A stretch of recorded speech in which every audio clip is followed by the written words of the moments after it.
All right, it's 10 o'clock on February 14th, 2023. Happy Valentine's Day.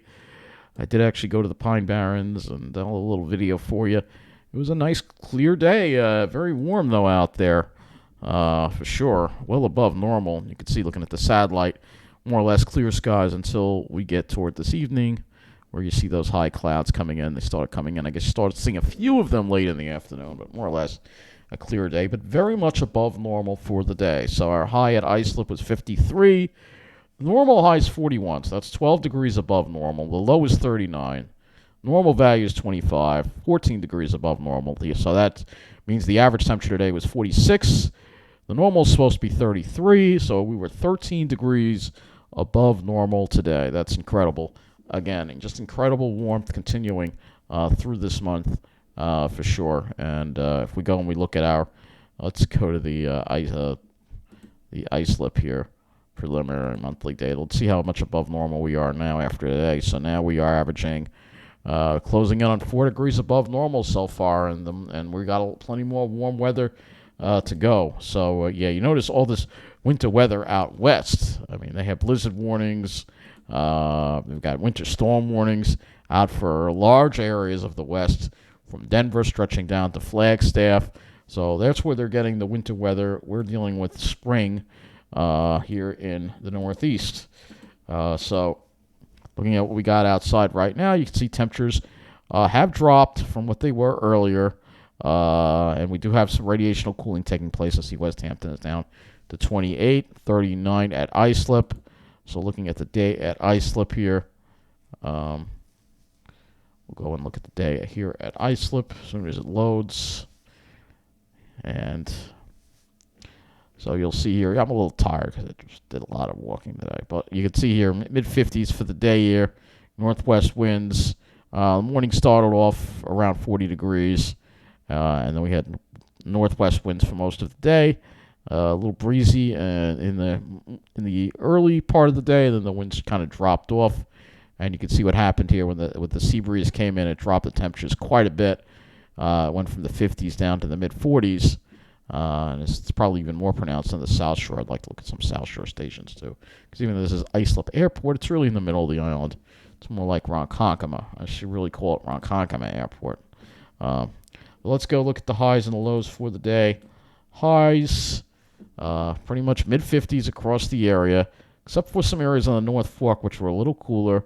More or less mid-50s, fairly uniform across the entire area. Looking at lows for the day, you can see everybody's lows are pretty much at 39, mid-30s, above normal, except for West Hampton, which, of course, is cooling off more now.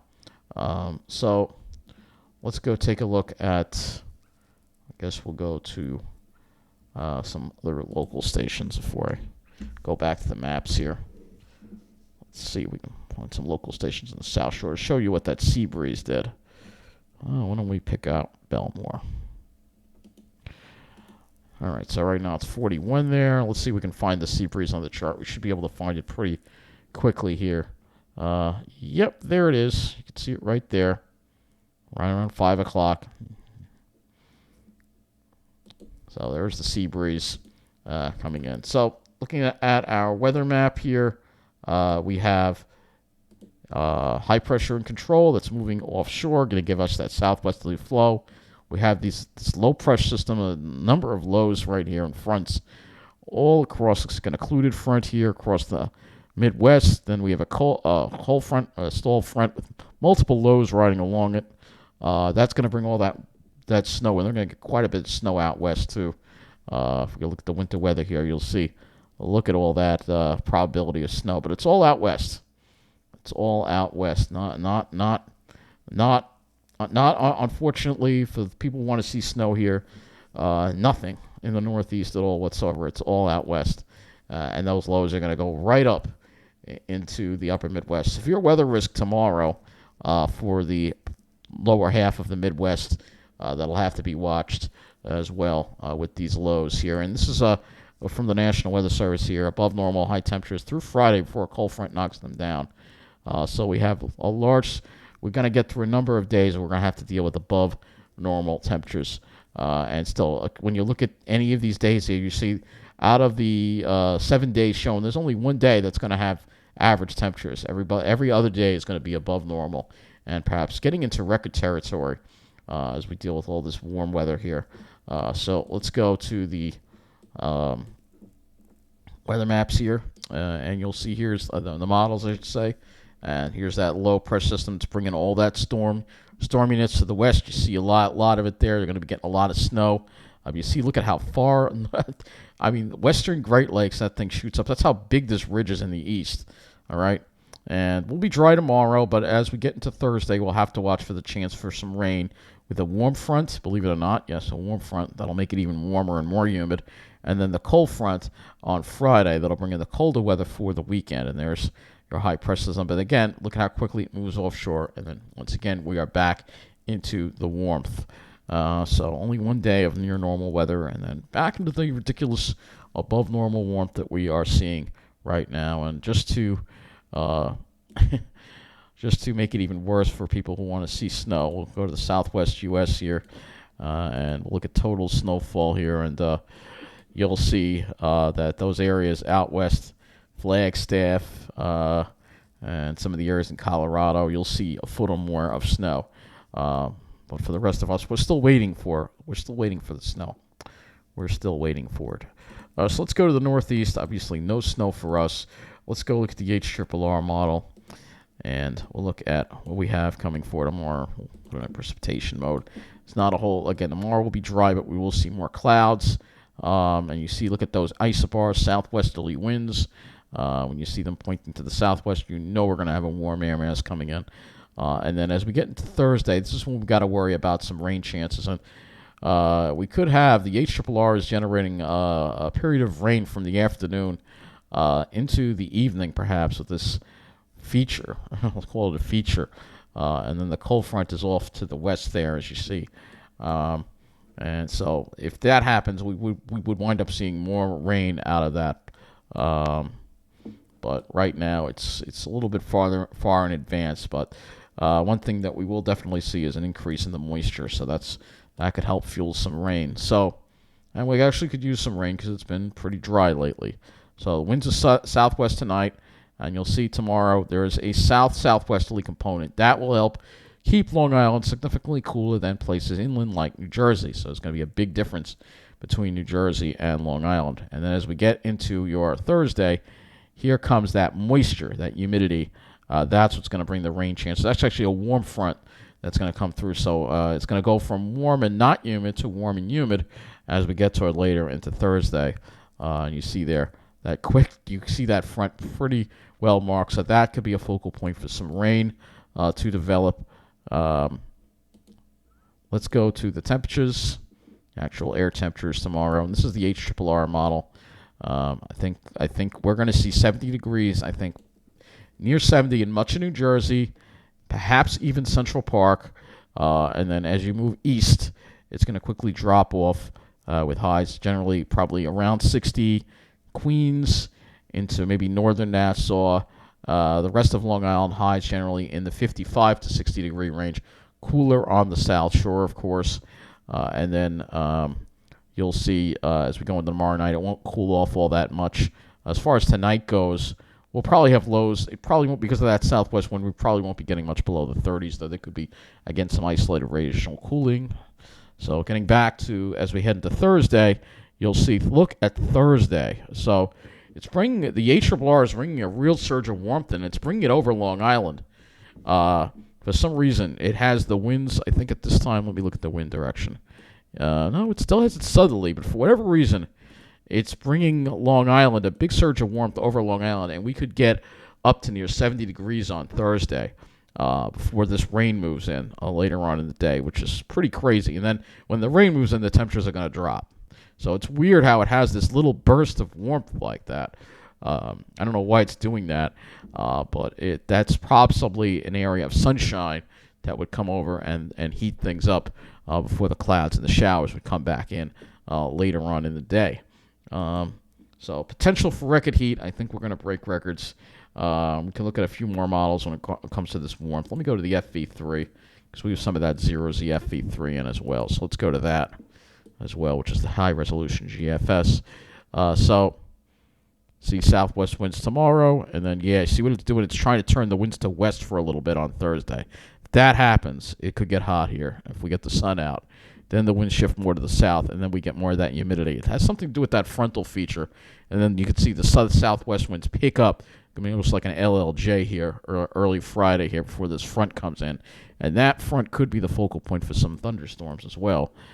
So let's go to our actual air temperatures here on this model. And looking again at tomorrow, you can see the warmth's mainly over Jersey. But as we get to Thursday, again, if that wind goes westerly, where that heat from Jersey is going to come right in on us, and we could break some records on Long Island for that day. In fact, we could break a record tomorrow, but we may literally smash it on Thursday. And then here we go with it. And again, if it really overperforms, I think the all-time record at Central Park, something like 72 for February, we could wind up breaking that. So it's going to be some record-breaking warmth, and you can see the warmth continuing to be with us. Temperatures in the 50s, 60s, humid until Friday morning. That's as far as we got on this model here. We'll go and look at the precipitation that it's generating next. So let's do that. So you can see it's almost generating like a squall line there. With such humidity and cold air behind it, it wouldn't surprise me. So here's the rain that would develop, a period of rain. Thursday afternoon could be moderate rain after all that warmth. I don't know why it's doing that. It seems kind of strange that, but I guess that would be the warm front, even though the air ahead of it's warm. We'll have to see. It may be overdone. And then here comes that cold front later on, and you see that there's a V in the isobars. So let me go to the regular GFS here. So you see that there's a little bit of a V in the isobars. You can trace out the isobars there. And that could mean some thunderstorm activity, perhaps even severe thunderstorm activity for Friday. Here's the Storm Prediction Center. Is actually, we're going to go to day 3 here.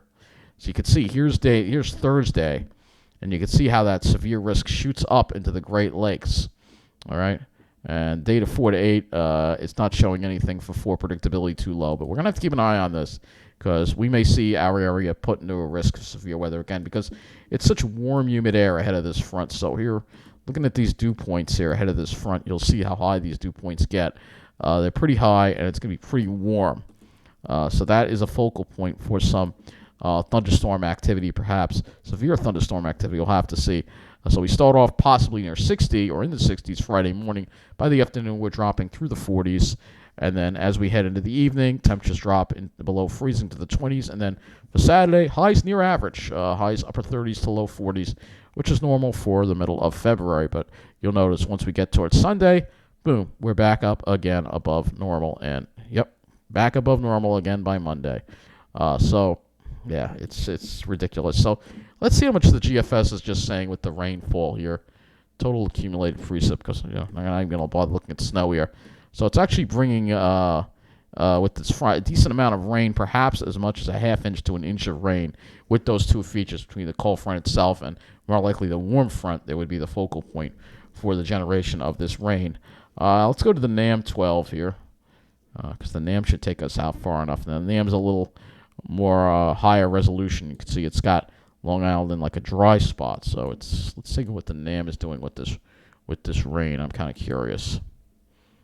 Let's see how the NAM does this. And the NAM doesn't really generate that strong front. It brings it through kind of earlier in the day. We'll have to see, because the NAM may be just too fast. And the slower this front is, the more of a likelihood that it's going to have the ability to generate some severe weather behind it. So we'll have to keep an eye on that. And we'll have to take a look. And again, the rain, it's kind of all over the place. If we go to the HRRR, the 0Z run, and look at how much rain we would get. Seems like the NAM is the drier model, which is kind of odd that it would be, which kind of leads me to believe that the rain would be overdone. This is as far as it goes here. So we'll have to see. The rain may very well be overdone. We'll have to see, because these things have a tendency to be overdone, and then as we get close to it, it kind of just dries out a little more, So we're just going to go and show you again, when are we going to get some cold air in here? When are we going to see any chances for snow or any winter weather or anything like that at this point? So we're going to forward past here. A little different look at the GFS here again. You can see there's that rain that we contend with for Thursday, and then part of Friday. Then that cold front comes through, colder air, high pressure builds in, but then it moves right on out. Then there's another low that goes well up into the Great Lakes that brings us more rain for Monday into the early part. It'll probably be done by Tuesday. Then a little blast of cool air comes in, and then another storm. Now this might be a possible snow event. This might be a possible snow event. It's developing these like little short waves here that are going close by, but it's a flat flow, so they kind of just go from west to east, and they don't have a time to really form a big coastal storm. But you'll see there's a couple of cold air masses there coming in, but still nothing that's setting up for any coastal storms that would generate a lot of snow. So if we go back closer into this look, and we'll go to the total snowfall map here. Let's see what it's giving us. So it actually gives us over all those different storms perhaps as much as 7 inches and a little more inland, depending on the tracks of these things. But again, this is so far out.